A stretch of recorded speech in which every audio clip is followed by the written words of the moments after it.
All right, sports fans, how's everybody out there doing? William Martin coming at you one more time here on YouTube with another edition of the 300 Pounds of Sports Knowledge Podcast. It is that time of the week, folks. It's time for my weekly picks in the world of the National Football League. And I'm not even going to sit up here and hide behind it. Week number two was not that good for me. So I'm looking to bounce back here in week number three. Got things started on the right foot last night as I picked the Jets to defeat the New England Patriots, which is exactly what they did. And New York did it in dominating fashion. The Jets are 2-1. And the home fans at MetLife Stadium finally got to see Aaron Rodgers start and finish a game in person. Of course, dating back to last year, but nonetheless, if you're the Jets, you're 2-1. You've got some additional time off to get ready for your next contest, and you're looking to get some momentum going. Got a lot of good games on tap for Sunday, as well as a double header on Monday night. We've got some battles that are going to feature several undefeated teams facing off against each other. Then on top of that, yeah, it's week number three, and you're going to have some teams out there that I do feel are going to be extra desperate. Why? Because we've had some teams that are 0-2, and of course, they're looking to avoid that 0-3 start because the longer that the losing streak is to begin the regular season, the lower the percentages go in your favor as far as getting to the postseason. We've only seen a handful of teams begin the season 0-2 and turn around and win the Super Bowl. You got the 93 Dallas Cowboys, you have the 2007 New York Giants, and I do believe that the 1996 New England Patriots began the year 0-2 before rebounding to make the Super Bowl. Don't quote me on about the Patriots, but definitely with the Giants and the Cowboys. But nonetheless, like I said, we've got some good games on tap for this Sunday and Monday in the NFL. And with that said, here are my picks for week number three in this NFL season. Now, you've got one of those winless teams, the New York Football Giants, traveling to Cleveland to take on the 1-1 Browns. And for the Giants, they looked a lot better last week in their loss to the Washington Commanders, but of course, not having a kicker hurt them. And if you're the Giants and you're a Giant fan, you got to sit back and say, how many of these heartbreaking losses can we have? For the Cleveland Browns, their defense looked rock solid last week against the Jacksonville Jaguars, but the struggles of their offense continue to happen. Deshaun Watson have we seen the better days for Deshaun Watson at quarterback in the NFL? Are the injuries catching up to him? We got to wait and see, or not even wait and see. It's here. You look at the Giants, and I want to see how desperate that this team is going to be Sunday because I coming in, I really did not think that this was going to be a playoff team. But that was a heartbreaking loss. Can they put it behind them? Miles Garrett for the Browns is dealing with some injuries. How will that impact this defense? But nonetheless, a Jim Schwartz led defense is going to blitz and blitz and blitz. Okay. So that means it's going to be on Giants quarterback Daniel Jones to go out there and do something that he doesn't do that often, which is be good with his reads. I think it's going to be important for New York to run the football. It's going to be important for them to protect the football, which is easier said than done against this Cleveland defense. Cleveland is favored by 6.5 points at home. The metrics all say, you know what, go with the Browns. I'm going to go with this as my upset pick of week number three. I'm going to take the Giants, and it's not going to be pretty, but I'm going to take New York to get the 17-16 win. Now in Nashville, you have the 0-2 Titans taking on the 1-1 Packers. For Tennessee, you look at it like this. They've been right there in each one of their contests, and you can make a compelling case to say that some costly turnovers by quarterback Will Levis really hampered the Titans' chances. Tennessee's going to come out there and play defense, regardless if they are facing Malik Willis at quarterback for the Packers or Jordan Love.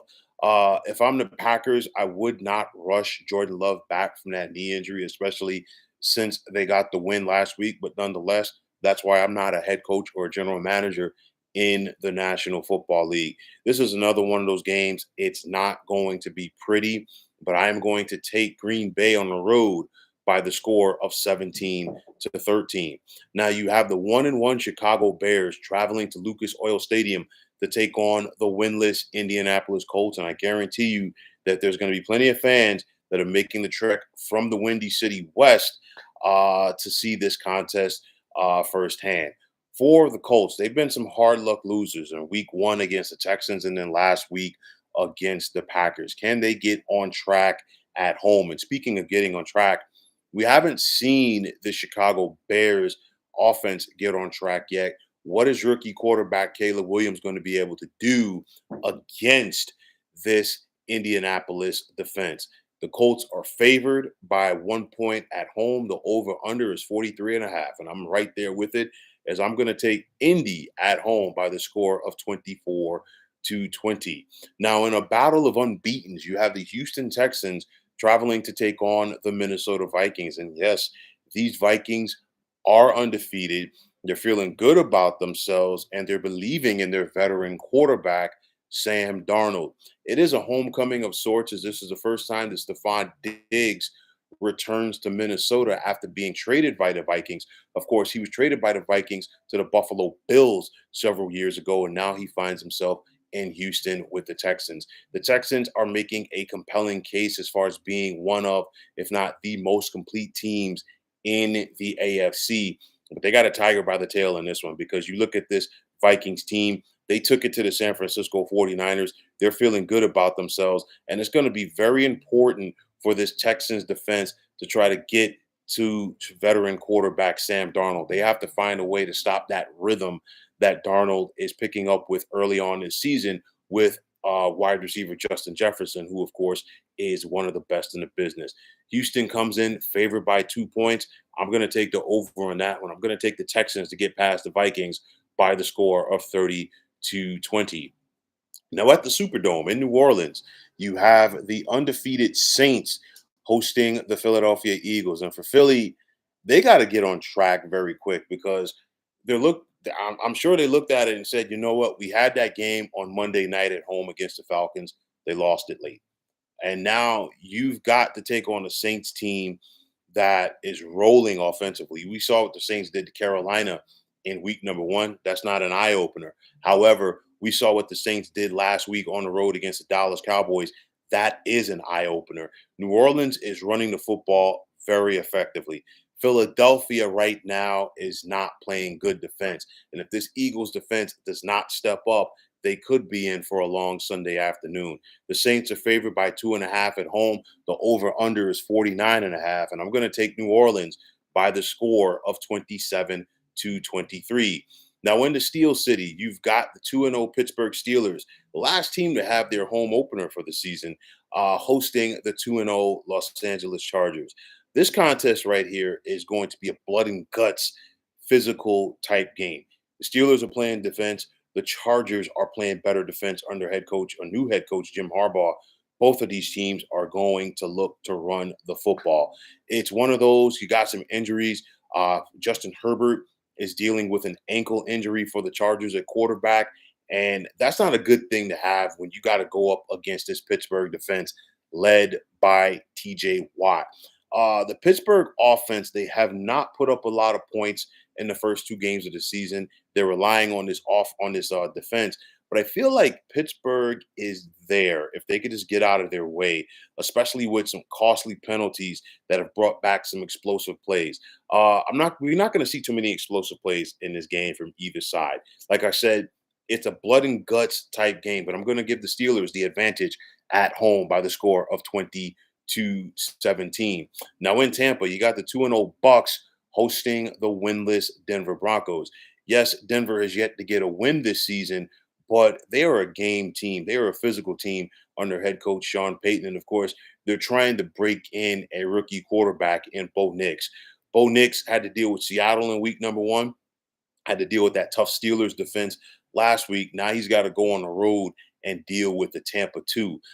Baker Mayfield has definitely found a home in the National Football League in Tampa with the Bucks. The Bucks are favored by 6.5 at home. The over under is 40.5. And I'm going to take Tampa and this one by the score of 24-16. Now in Vegas, you got the 1-1 Raiders hosting the winless Carolina Panthers.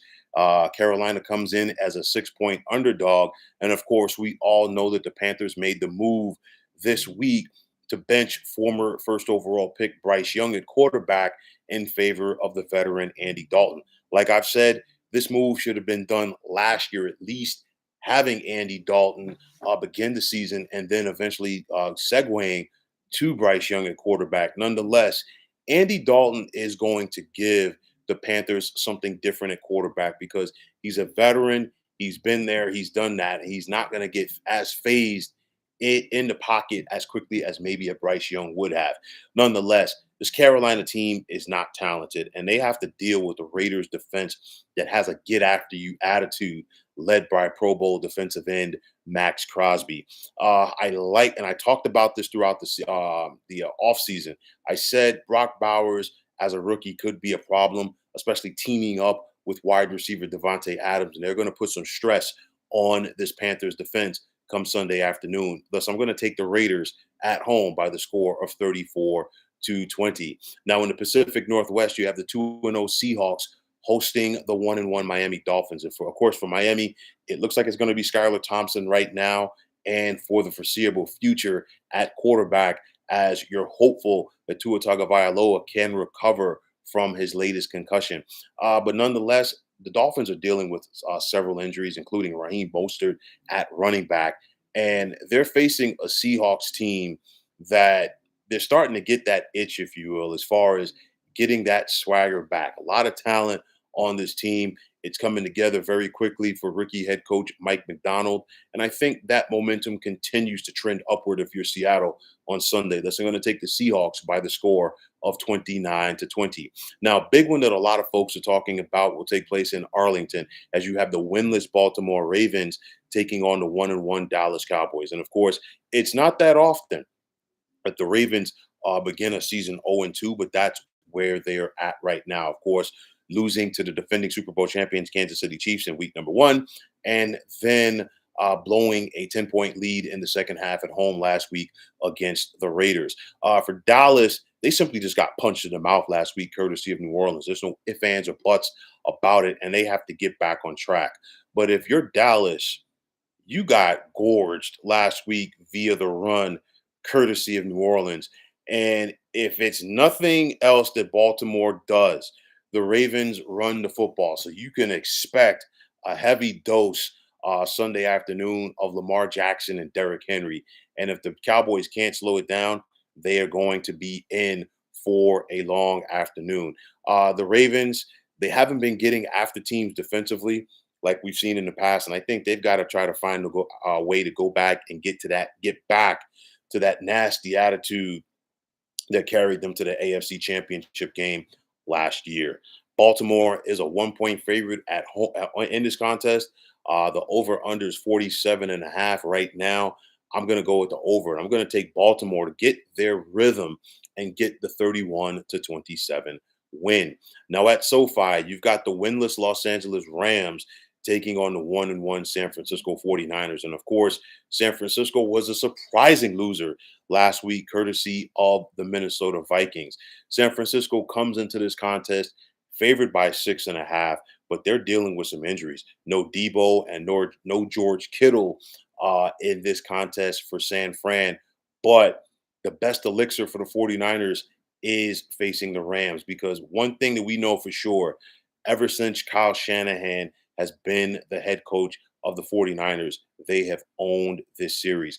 The 49ers run the football, and I think they're going to run the football very effectively against this Rams defense. A Rams defense that took it on the chin last week on the road, courtesy of the Arizona Cardinals. It's a rebuilding process for the Rams, and the Niners know they got to try to get back on track themselves. And I'm going to take San Francisco on the road by the score of 31-20. Now, in the desert, this should be a fun one. as you have the 1-1 Detroit Lions facing the 1-1 Arizona Cardinals. And last week, we really saw how explosive that this Arizona offense could be, most notably the connection between quarterback Kyler Murray and rookie wide receiver Marvin Harrison Jr. There's going to be a lot of good offensive play in this one. You think about quarterback Jared Goff for the Lions connecting with the likes of Amon St. Brown and Jamison Williams, and then the running game of the Lions as well. This is a game right here. I think it's going to go back and forth, and I think it's going to come down to whoever possesses the football last. And I'm going to take the Birds at home by the score of 30-28. Now on Sunday night, you have the Super Bowl champion, the defending Super Bowl champion, Kansas City Chiefs, traveling to the ATL to take on the Falcons. The Chiefs, this is their first road game of the season, and how are they going to deal with the hostile environment in Atlanta?